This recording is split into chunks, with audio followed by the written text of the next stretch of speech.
Welcome back to Talk Smart English podcast. What if I told you that one tiny English mistake could completely change the meaning of your sentence? Well, that's right.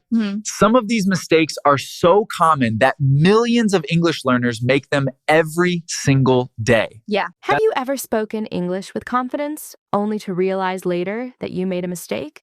Don't worry, you're not alone.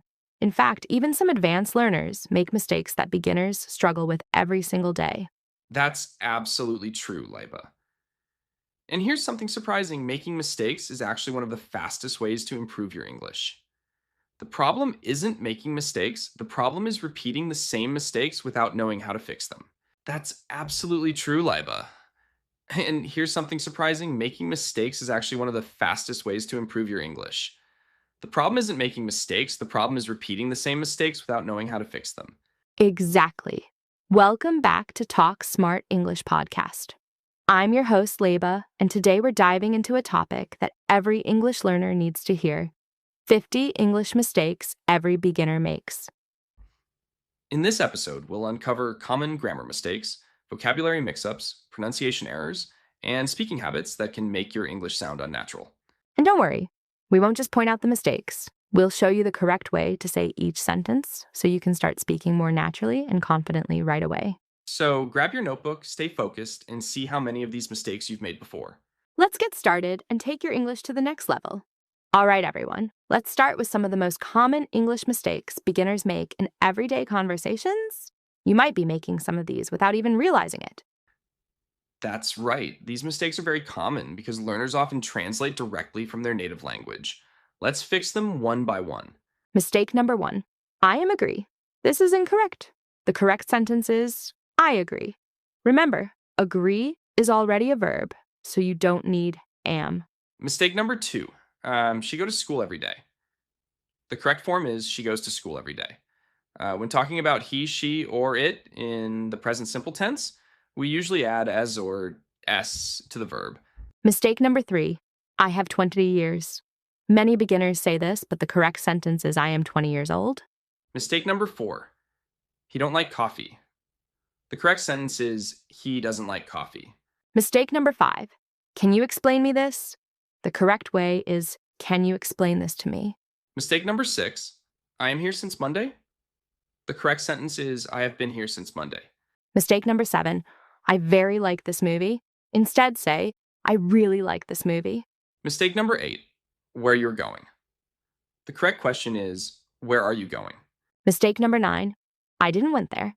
The correct sentence is, I didn't go there. And mistake number 10. I am boring. If you want to talk about your feelings, say I am bored. Boring describes something that causes boredom. Great job. If you've made some of these mistakes before, don't feel bad. Recognizing your mistakes is the first step towards speaking English more confidently. Exactly. Now, let's move on to the next group of mistakes that can instantly improve your grammar and communication skills. Welcome back. We've already covered some everyday speaking mistakes, and now it's time to look at grammar mistakes that many beginners make. These small errors can make a big difference in how natural your English sounds. Absolutely. The good news is that once you understand these grammar rules, you'll start noticing improvement almost immediately. Let's begin with mistake number 11. I didn't saw him yesterday. This is incorrect. The correct sentence is, I didn't see him yesterday. After didn't, always use the base form of the verb. Mistake number 12. She can sing very well.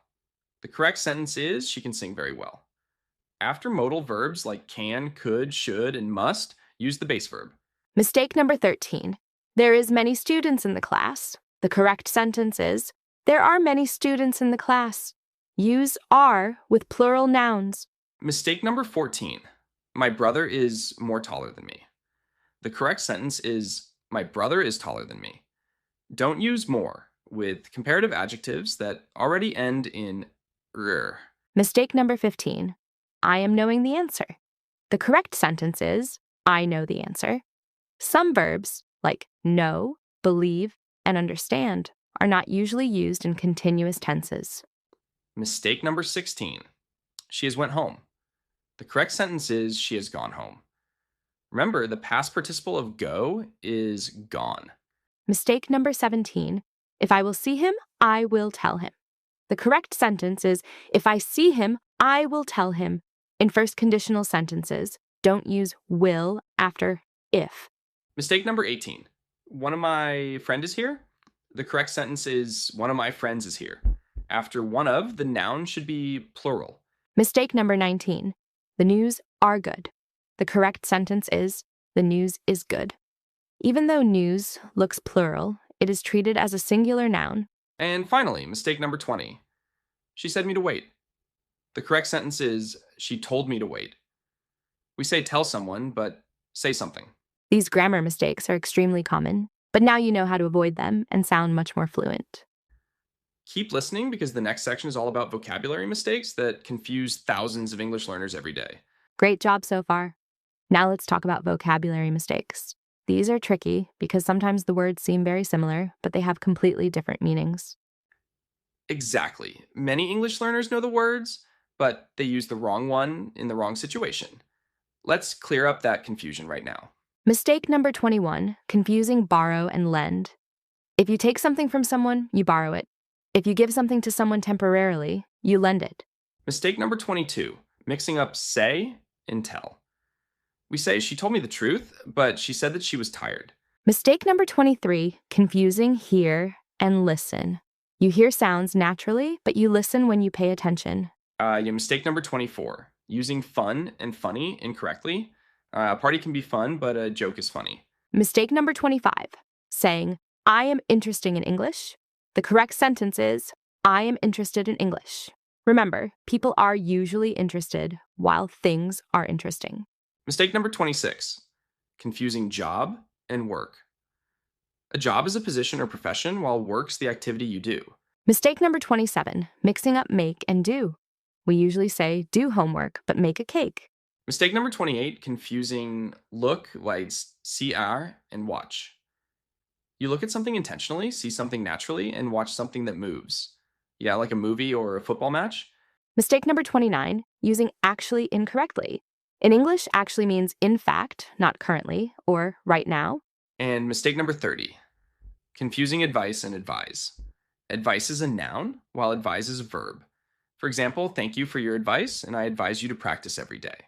These vocabulary mistakes may seem small, but fixing them can make your English sound much more natural and professional. Absolutely. And next, we're moving on to pronunciation and speaking mistakes that can affect how clearly people understand you. Welcome back! We've talked about grammar and vocabulary, but now let's focus on pronunciation and speaking mistakes. Even if your grammar is perfect, unclear pronunciation can make communication difficult. That's so true. Many beginners know the correct words, but pronounce them incorrectly, which can sometimes confuse listeners. Let's fix some of the most common mistakes. Mistake number 31, pronouncing every letter in a word. For example, in no, the K is silent. The correct pronunciation sounds like no. Mistake number 32, saying vegetable with 4 clear syllables. Native speakers usually pronounce it more like vegetable with 3 syllables. Mistake number 33, mispronouncing comfortable. Many learners say every syllable separately, but native speakers often say comfortable. Mistake number 34, putting stress on the wrong syllable. For example, the word important should be stressed on the second syllable, important. Mistake number 35, pronouncing Wednesday exactly as it is spelled. The correct pronunciation is closer to Wednesday. Mistake number 36, speaking every word separately. Native English speakers usually connect words together, making speech sound smoother and more natural. Mistake number 37, speaking too fast to sound fluent. Fluency is not about speed, it's about speaking clearly and confidently. Mistake number 38, ignoring contractions. Instead of always saying I am, native speakers often say I'm. Instead of do not, they say don't. Mistake number 39, pronouncing receipt with the P sound. Remember, the P is silent, so it's pronounced receipt. And mistake number 40, being afraid to speak because of an accent. Remember, having an accent is completely normal. Your goal should be clear communication, not perfect imitation. That's an important point, Jack. Confidence and clarity matter much more than trying to sound exactly like a native speaker. Absolutely. Now let's move on to the final group of mistakes. Common conversation mistakes that can instantly make your English sound more natural and fluent. We've reached our final group of mistakes. These are conversation mistakes that many beginners make when speaking with native English speakers. Fixing these can instantly make your English sound more natural and confident. Exactly. Sometimes the grammar is correct, but the way a sentence is spoken doesn't sound natural. Let's look at some common examples. Mistake number 41. Translating directly from your native language. English expressions are often different, so try learning phrases instead of translating word for word. Mistake number 42. Overusing the word very. Instead of saying very good, you can say excellent. Instead of very bad, try terrible. Mistake number 43. Giving one-word answers. For example, instead of just saying yes, you can say yes, I think that's a great idea. This helps conversations flow naturally. Mistake number 44. Using formal English in casual situations. For example, instead of saying, I am grateful for your assistance, you can simply say, thanks for your help. Mistake number 45. Not asking follow-up questions. Good conversations are two-way. Show interest by asking questions and keeping the discussion going. Mistake number 46. Repeating the same words again and again. Try learning synonyms to make your speech more interesting and expressive. Mistake number 47. Being afraid of pauses. It's perfectly okay to take a moment to think before speaking. A short pause is better than speaking incorrectly in a rush. Mistake number 48. Apologizing too much for your English. Instead of saying, sorry, my English is very bad, simply speak with confidence and focus on communication. Mistake number 49. Trying to use difficult vocabulary all the time. Simple and clear English is often more effective than complicated words used incorrectly. And finally, mistake number 50, staying silent because you're afraid of making mistakes. Remember, every fluent English speaker was once a beginner. That's absolutely true. The more you speak, the more you learn, and the more confident you become. Congratulations, you've just learned 50 of the most common English mistakes beginners make, and more importantly, how to avoid them.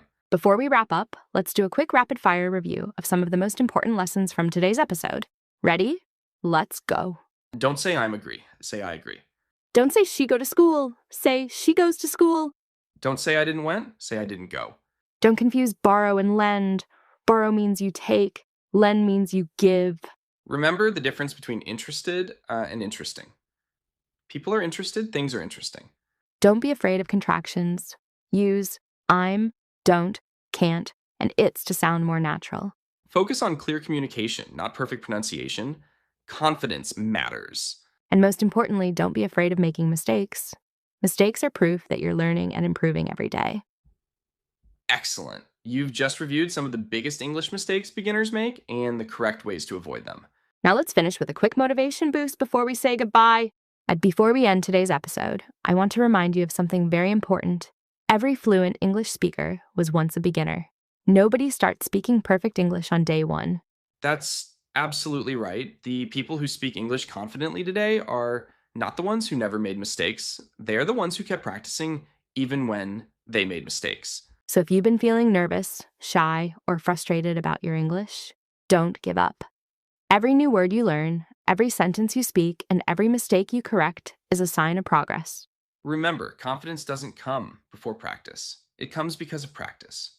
The more you speak, the more confident you'll become. Keep learning, keep speaking, and most importantly, believe in yourself. Your English is improving every single day, even if you don't notice it yet. You've got this. Stay consistent, stay positive, and keep moving forward on your English learning journey. And now let's wrap up today's episode with a quick goodbye and a special message for our listeners. And that's a wrap for today's episode of Talk Smart English Podcast. We hope you enjoyed learning about the 50 English mistakes every beginner makes and discovered some new ways to improve your English skills. Remember, making mistakes is not a sign of failure. It's a sign that you're learning. The key is to recognize those mistakes, correct them, and keep practicing every day. We'd love to hear from you. Which English mistake do you make most often? Let us know in the comments below, and we'll try to help you improve it in a future episode. And if you found this podcast helpful, don't forget to like, share, and subscribe to Talk Smart English Podcast so you never miss a new episode packed with practical English tips and real-life speaking advice. Also, turn on notifications because our next episode is going to be incredibly useful for English learners who want to speak more naturally and confidently in everyday conversations. Thank you so much for spending your time with us today. We truly appreciate every single listener who joins us on this learning journey. Until next time, keep practicing, keep improving, and keep speaking English with confidence.